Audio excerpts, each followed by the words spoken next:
कहा जाता है श्रीमद् भागवत गीता सिर्फ एक धर्म के लिए नहीं है, बल्कि इसे धरती के हर इंसान को पढ़ना और समझना चाहिए ताकि वो अपनी जिंदगी में सुख, शांति और सफलता को प्राप्त कर सके। भगवत गीता में कुल 18 अध्याय हैं और इन 18 अध्यायों में कुल 700 श्लोक हैं, जो सभी के लिए पढ़ पाना थोड़ा मुश्किल है। इसलिए आज के इस बेहद ही खास वीडियो में हम भगवत गीता के 111 विचारों के बारे में बात करने वाले हैं, जिन्हें जानकर आप भगवत गीता का सही मतलब समझ पाएंगे। इसलिए इन विचारों को आप हर सुबह सुने।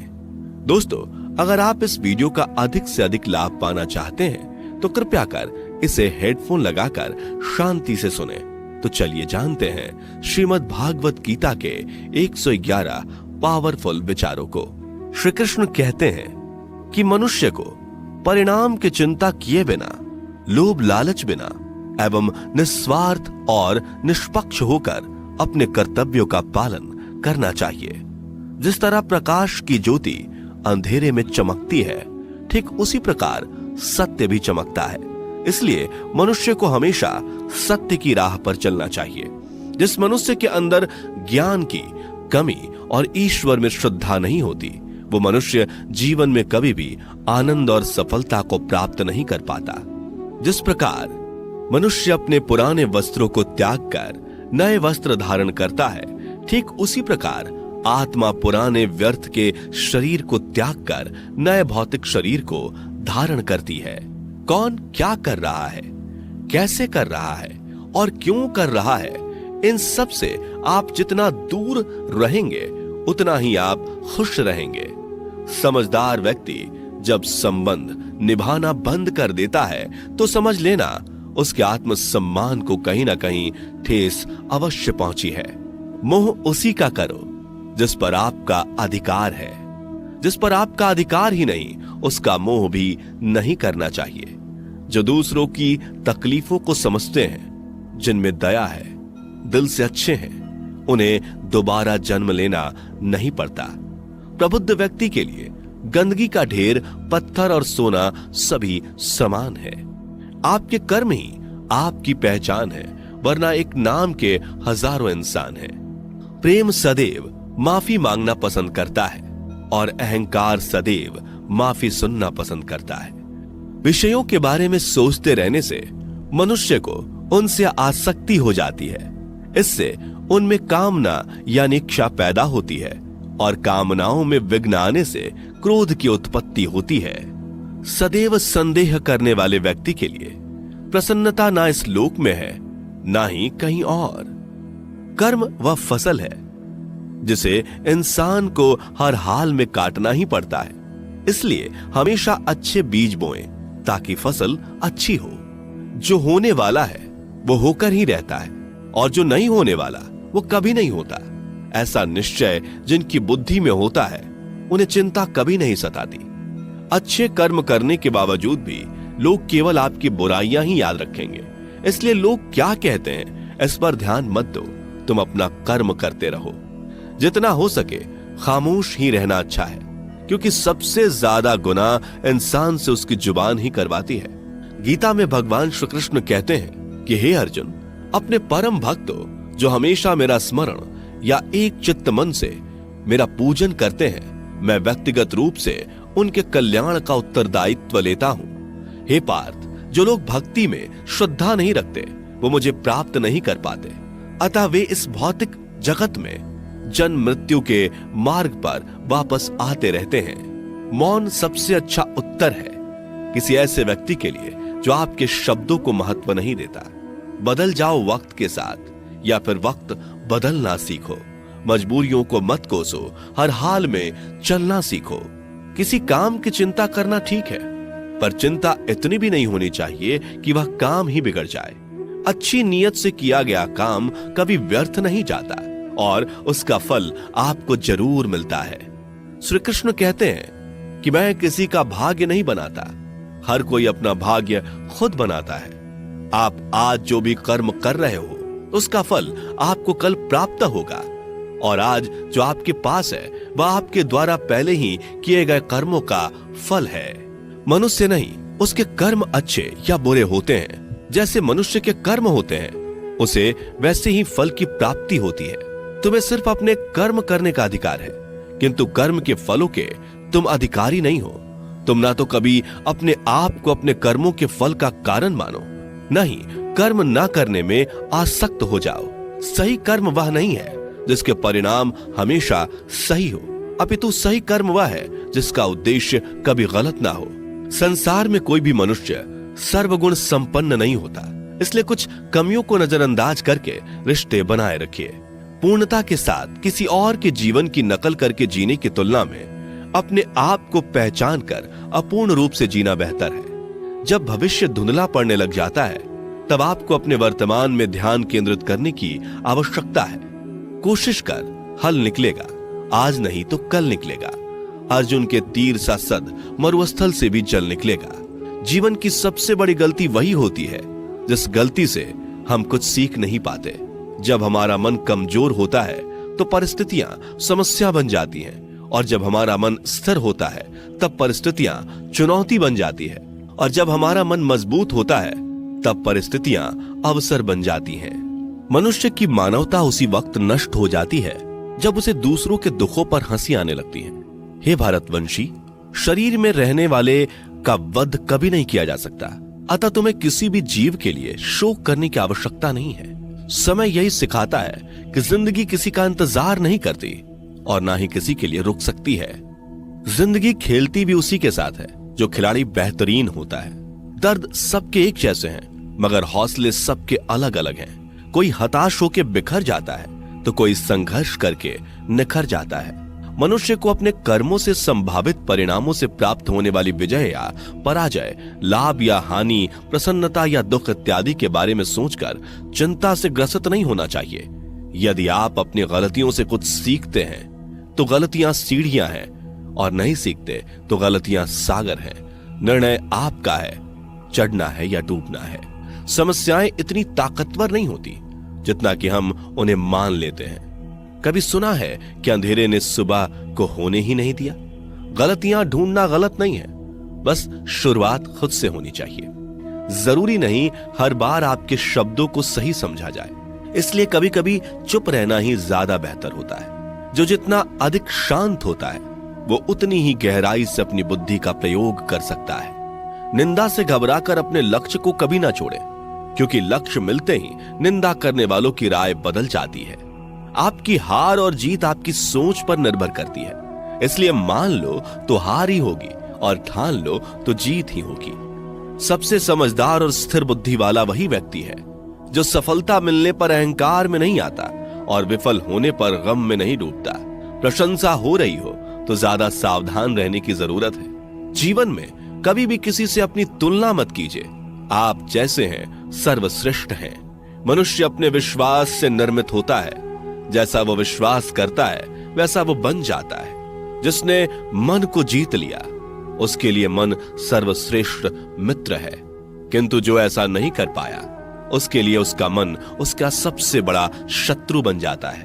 नकारात्मक विचारों का आना तय है, परंतु यह आप पर निर्भर करता है कि आप उन्हें कितना महत्व देते हैं। हमेशा याद रखना, बेहतरीन दिनों के लिए बुरे दिनों से लड़ना पड़ता है। जीवन में कुछ भी स्थायी नहीं है, इसलिए स्वयं को अधिक तनावग्रस्त ना करें, क्योंकि परिस्थितियां चाहे कितनी भी खराब क्यों ना हो, बदलेंगी जरूर। संसार में परेशानी देने वाली की हस्ती कितनी भी बड़ी क्यों ना हो, पर भगवान की कृपा दृष्टि से बड़ी कभी नहीं हो सकती। प्रेरणा का सबसे बड़ा स्रोत आपके अपने विचार हैं, इसलिए बड़ा सोचें और खुद को जीतने के लिए हमेशा प्रेरित करें। जिसने मन को जीत लिया है उसने पहले ही परमात्मा को प्राप्त कर लिया है, क्योंकि उसने शांति प्राप्त कर ली है। ऐसे मनुष्य के लिए सुख दुख, सर्दी गर्मी और मान अपमान एक जैसे होते हैं। मुश्किलें केवल बेहतरीन लोगों के हिस्से में ही आती हैं, क्योंकि वही लोग उसे बेहतरीन तरीके से अंजाम देने की काबिलियत रखते हैं। कोई कुछ भी कहे, बस अपने आप को शांत रखो, क्योंकि सूरज कितना भी तेज क्यों ना हो, समुद्र सूखता नहीं है। जहां आपकी कोई कीमत नहीं, वहां पर रुकना अनुचित है, चाहे वो किसी का घर हो या किसी का मन। जब कोई हाथ और साथ दोनों ही छोड़ देता है तब कुदरत कोई ना कोई उंगली पकड़ने वाला भेज देता है। उन्हीं का नाम कान्हा है। जो मन को नियंत्रित नहीं करते, उनके लिए वह शत्रु के समान कार्य करता है। हे अर्जुन, व्यक्ति जो चाहे बन सकता है यदि वह विश्वास के साथ इच्छित वस्तु पर लगातार चिंतन करे।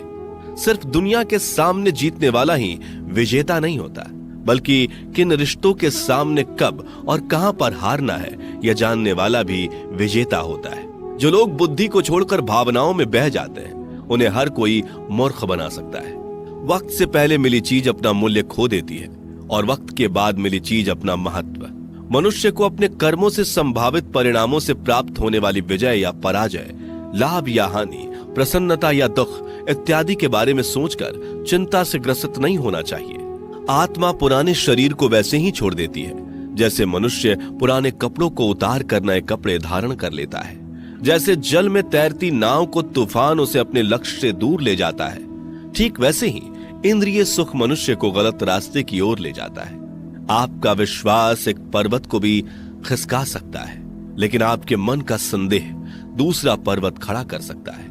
हमारा खुद पर विश्वास होना बहुत ही जरूरी है, क्योंकि हम अपने रास्ते पर खुद चलते हैं। वक्त कभी भी एक जैसा नहीं रहता। उन्हें भी रोना पड़ता है जो बेवजह दूसरों को रुलाते हैं। अपनी इच्छा शक्ति के माध्यम से अपने आप को नई आकृति प्रदान करें। कभी भी स्वयं को अपनी आत्म इच्छा से अपमानित ना करें। इच्छा एकमात्र स्वयं का मित्र होता है और इच्छा ही एकमात्र स्वयं का शत्रु भी। अपनी पीड़ा के लिए संसार को दोष मत दीजिए। अपने मन को समझाओ। तुम्हारे मन का परिवर्तन ही तुम्हारे दुखों का अंत है। खुद को कमजोर कभी नहीं समझना चाहिए। अगर आप गिरते हो तो उठने का प्रयास करो, लड़ो, पूरी निष्ठा से अपना कर्तव्य, अपना कर्म निभाओ, बाकी सब मुझ पर छोड़ दो। हो सकता है हर दिन अच्छा ना हो, लेकिन हर दिन में कुछ अच्छा जरूर होता है। धैर्य रखिए। कभी कभी आपको जीवन में सबसे अच्छा पाने के लिए सबसे बुरे दौर से गुजरना पड़ता है। रोना बंद करो। अपनी तकलीफों से खुद लड़ना सीखो, क्योंकि साथ देने वाले भी शमशान से आगे नहीं जाते। समय जब न्याय करता है तब गवाहों की आवश्यकता नहीं पड़ती है। एक उपहार तभी असली और पवित्र है जब वह हृदय से किसी सही व्यक्ति को सही समय और सही जगह पर दिया जाए, और जब उपहार देने वाले व्यक्ति के दिल में उस उपहार के बदले कुछ पाने की उम्मीद ना हो। सुंदरता आपके दृष्टिकोण में होती है। किसी को कीचड़ में खिला कमल भी लुभाता है और किसी को चांद में भी दाग नजर आता है। हे अर्जुन, जो कोई भी जिस किसी भी देवता की पूजा पूरे विश्वास के साथ करने की इच्छा रखता है, तब मैं उसका विश्वास उसी देवता में दृढ़ कर देता हूं। उदय किसी का भी अचानक नहीं होता। सूर्य भी धीरे धीरे निकलता है और ऊपर चढ़ता है। धैर्य और तपस्या जिसमें है वही संसार को प्रकाशित कर सकता है। हे अर्जुन, स्वर्ग प्राप्त करने और वहां कई वर्षों तक वास करने के पश्चात एक असफल योगी का पुनः एक पवित्र और समृद्ध कुटुंब में जन्म होता है। शब्द उतने ही बाहर निकलने चाहिए जिन्हें वापस भी लेना पड़े तो खुद को तकलीफ ना हो। मन अशांत हो तो उसे नियंत्रित करना कठिन है, लेकिन अभ्यास से इसे वश में किया जा सकता है। अहंकार और संस्कार में फर्क है। अहंकार दूसरों को झुकाकर खुश होता है, संस्कार स्वयं झुककर खुश होता है। सेवा सबकी करो, मगर आशा किसी से मत रखो, क्योंकि सेवा का सही मूल्य ईश्वर ही दे सकते हैं। जब सत्य की असत्य से लड़ाई होगी तो सत्य अकेला खड़ा होगा और असत्य की फौज लंबी होगी, क्योंकि असत्य के पीछे मूर्खों का झुंड भी होगा। अकेले रहना तुम्हें यह भी सिखाता है कि वास्तव में तुम्हारे पास स्वयं के अलावा और कुछ भी नहीं। जब परिवार के सदस्य अप्रिय लगने लगे और पराये अपने लगने लगे तो समझ लीजिए कि विनाश का समय आरंभ हो गया है। क्रोध आने पर चिल्लाने के लिए ताकत नहीं चाहिए, मगर क्रोध आने पर चुप रहने के लिए खूब ताकत चाहिए होती है। जो आपका है वह आपको मिलकर ही रहेगा, फिर चाहे उसे छीनने के लिए पूरी कायनात एक हो जाए। दो प्रकार के व्यक्ति संसार में स्वर्ग से भी ऊपर स्थित होते हैं। एक वो जो शक्तिशाली होकर भी क्षमा कर देते हैं, और दूसरे वो जो दरिद्र होकर भी कुछ दान करते हैं। प्रेम शरीर या सुंदरता को देखकर नहीं होता, प्रेम हृदय से होता है। जहां दो हृदय मिल जाएं, वहीं प्रेम जन्म लेता है। किसी भी व्यक्ति को अच्छे से जाने बिना दूसरे की बातें सुनकर उसके प्रति कोई धारणा बना लेना मूर्खता है। अगर साफ नियत से मांगा जाए तो ईश्वर नसीब से बढ़कर देता है। जो हुआ वह अच्छा हुआ, जो हो रहा है वह अच्छा हो रहा है, जो होगा वो भी अच्छा ही होगा। मेरा, तेरा, छोटा, बड़ा, अपना, पराया मन से मिटा दो, फिर सब तुम्हारा है और तुम सबके हो। जब भी विनाश होने का प्रारंभ होता है, शुरुआत वाणी के संयम खोने से होती है। जीवन में सब कुछ खत्म होने जैसा कुछ भी नहीं होता। हमेशा एक नई शुरुआत हमारा इंतजार कर रही होती है। जीवन में यदि खुश रहना है तो अधिक ध्यान उस चीज पर दें जो आपके पास है, उस चीज पर नहीं जो दूसरों के पास है। उस दिन हमारी सारी परेशानियां खत्म हो जाएंगी, जिस दिन हमें यकीन हो जाएगा कि हमारा सारा काम ईश्वर की मर्जी से होता है। विपत्ति में धैर्य, वैभव में दया और संकट में सहनशीलता ही श्रेष्ठ व्यक्तियों का लक्षण है। जो व्यक्ति स्पष्ट और सीधी बात करता है, उसकी वाणी कठोर जरूर होती है, लेकिन वह कभी किसी के साथ छल नहीं करता। जो अच्छा लगे उसे ग्रहण करो, जो बुरा लगे उसका त्याग, फिर चाहे वह विचार हो, कर्म हो या मनुष्य। बुराई बड़ी हो या छोटी हमेशा विनाश का कारण बनती है, क्योंकि नाव में छेद छोटा हो या बड़ा, नाव को ही डुबो देता है। अपने परम भक्तों जो हमेशा मेरा स्मरण या एक चित्त मन से मेरा पूजन करते हैं, मैं व्यक्तिगत रूप से उनके कल्याण का उत्तरदायित्व लेता हूं। जो दान बिना सत्कार के कुपात्र को दिया जाता है वह तमस दान कहलाता है। परिवार और समाज दोनों ही बर्बाद होने लगते हैं जब समझदार मौन और ना समझ बोलने लगते हैं। आप वापस नहीं जा सकते और शुरुआत को नहीं बदल सकते, लेकिन आप चाहें वहीं से शुरू कर सकते हैं और अंत को अवश्य बदल सकते हैं। जब उम्मीदें टूटने लगे, कोई रास्ता दिखाई ना दे, तो एक बार भगवत गीता की शरण